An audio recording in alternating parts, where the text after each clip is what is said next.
What's up with it? It's Whiteboy on Radio, back with another one. It's your first time here. Smash that subscribe, man, and check out the members for the perks. Look into this one, man. We're going to get into it. 35 years is a long time. Cold case.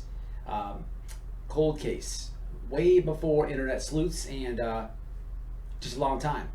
Dude was already in prison, you know what I mean? This is something I've covered on this channel before. When you do time, they take DNA from you, which they should. If you're going through the system because you're going through addiction or something like that, or whatever happened, whatever struggles in your life, you should have no shame. You should have no fault. You should have to worry about giving DNA because that means you just didn't do anything weird. Okay, that's just the way I look at it. So this story is about 35 years, man. 35 years. In 1985, they didn't have DNA. They didn't have internet sleuths. Okay, this guy got convicted and he's sent to prison for 20 plus years, and there's a cold case still. Okay, finally they were able to tie this in. Okay, and finally be able to get the DNA as a dude's serving time. Look, one thing about this channel, I don't like people that touch kids. I don't like people that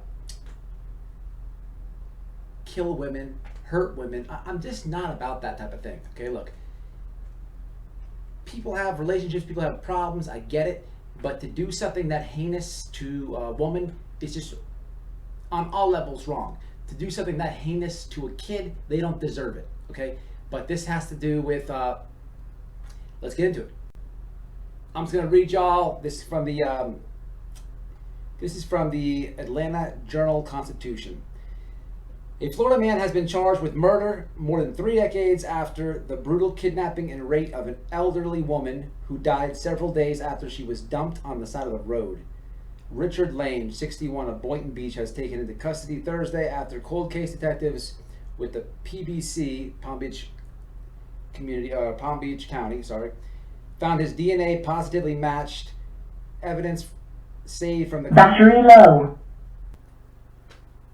Lange, who was 25 at the time of the slaying, is being held without bail at the Palm Beach County Jail on charges of first-degree murder, kidnapping, false imprisonment, and sexual assault with a weapon.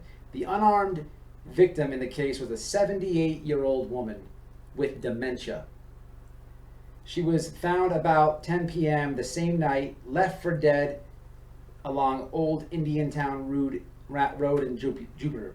A passerby discovered the woman naked and bleeding after she being so badly beaten about her head and face, her bloodstained dentures had been knocked out to the ground. This is on a different level, man. I say women and kids. The last couple of videos, man, have been elderly women. I knew a family. If you haven't watched it, check it out. I didn't know the guy, but I knew a family where his brother did some sicko weird shit like this. It's an old woman. You have to be a coward among cowards to put your hands on an old woman. Like what? There's a special type of sickness, man, that goes through one's mind to you want to harm an elderly woman. Like what gets you off from doing that? You have to be the scum of the earth, man. The absolute scum of the earth. Let me keep reading this. The victim died from her injuries 11 days later, and her death was ruled a homicide, but no suspect was ever arrested. At the time of the killing, DNA profiling was still being developed and not yet known to police as a method of criminal forensic analysts. More than 2 years would go by before the first person of the United States would be convicted as a result of DNA evidence. In that case, Tommy Lee Andrews was arrested for 22 years. I don't know when they started doing it, but they do it all the time. I'll tell you, look, when you go to prison, you get off that bus, you're gonna shave the head, you're gonna piss in a cup, and they're gonna take a DNA sample. They swab your mouth. CO does it. A lot of guys get worried, man. A lot of guys get extra time when that happens. I've said this video before. It's just really crazy that a video that I've spoke about, here comes, it solves a cold case.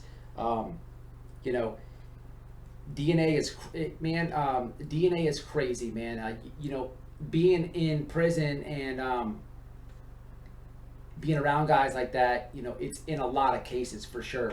It gets dudes time, and there's no defending that. There's no defending that. That's why I say, you shouldn't be scared to give it up. I mean, if you're just there for something petty, let them have your DNA. There's no messing that up. But they're dudes sweat it. The Jupiter case would remain unsolved until March, when the sheriff's cold case homicide unit decided to take another look at the evidence and managed to extract a male DNA profile that had been collected from the victim. The profile was uploaded to the Florida State DNA database, which a match came later. Despite the long passage of time, Lange was still found to be living in the area. After questioning, he denied knowing the victim or having anything to do with her. However, a second DNA sample taken from Lange positively matched the DNA profile found on the victim. There's no more for me to keep reading. It's over with. It's done with. Back to prison. So, look, I hope he gets the karma he deserves. He's got a debt to pay to society, but more or less a debt to pay to that elderly woman's family and to God. You just don't do that, man. In prison, I could talk about DNA. I could talk about getting out the bus. I could tell you a million stories. Okay, just know that that was my old lifestyle. I've now changed. I want to say something, and it's kind of off topic here, but I know there's a lot of people that watch the channel and they have never experienced prison, and good for you. I don't glorify it. You win if you stay out, but there is a misconception I want to speak about. And it is a little bit off topic, but out there, boots on ground for Gabby, you hear a lot of crime of passion, okay? Everybody knows what that is. I can honestly sit here and tell you that I've never seen that ever, being on the inside of things, okay? I never seen anybody that got booked for that. It's a big misconception, man. Crime of passion. I guess some people, in some people's eyes, they have I guess they justify things if it's a crime of passion. I still think you're a scumbag, okay? But I'm saying this because you can't even relate it. I guess if you're a person who sympathizes with a crime of passion, maybe you look at some cases lighter, or maybe you give them a pass. I don't know. I count it all off, okay? I think you're a scumbag no matter what. But to put your hands on an elderly woman, to beat her so bad that they had to find her dentures broken and bloody on the sidewalk, you're a complete scumbag. Okay, so many things to say, but I'm glad that you got hemmed up. I'm glad you got to pay that debt to society back, and it's only on you and God to fix what you got going on there. But this dude's a scumbag. I was cruising by the Palm Beach Twitter account. Okay, Twitter of all places. Okay, I understand Twitter is a burning dumpster fire. I get it, but what struck me there was kind of crazy. It was the sheriff's, their literal official Twitter page, screaming for help from sleuths. Okay, this kind of hit me on the wrong side of things. But to wrap this video up and to kind of make something out of this nonsense, make something out of this disturbing violence, make something out of this complete scumbag, I like to bring some solidity to the sleuth community here on YouTube and all the internet as far. When it comes to the sleuth community, you have literally the sheriff's office asking for your help, okay? But that community's messed up. And what I mean by that is, when I'm boots on ground for Gabby, there's a lot of support. I've been posting it. There's a lot of real good support there, right? But on the flip side of things, there is also a lot of negativity, okay? This is supposed to be a group of people. It's supposed to be it should be a community that supports one another, okay, in trying to help each other. But instead, the sleuth community, from what I see on Twitter, is everything but that. and I don't understand why that is. People should have that community should have each other's back. You know, look, it's not easy work to I understand a lot of sleuths are looking for reward money or whatever your reason is. To pick up a dirt bag like this, you should get the money. To see this piece of garbage, go pay his debt. You should get paid for that if you could do it. But I don't understand why the community doesn't have each other's back. It blows my mind. And covering the Gabby thing,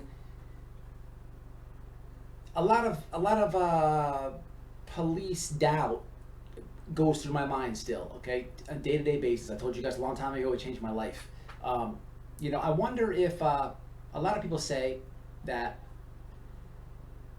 the FBI and Northport Police they weren't doing their job. Okay, I wonder if it's that, or I wonder if it's that sleuths are so good and they promote sleuths like they do on Twitter, that they just throw it out there and sit back, because they know, and maybe they're shorthanded because they're fighting the police or whatever. I mean, there's with the job mandates or whatever, there's a lot of shortage of police. One can only wonder, right? I don't know, but hey, look, it's White Boy Lockdown Radio, man. Until the next one, smash that like button and share this for me. If it's your first time here, hit the subscribe. Until the next one, y'all, stay tuned.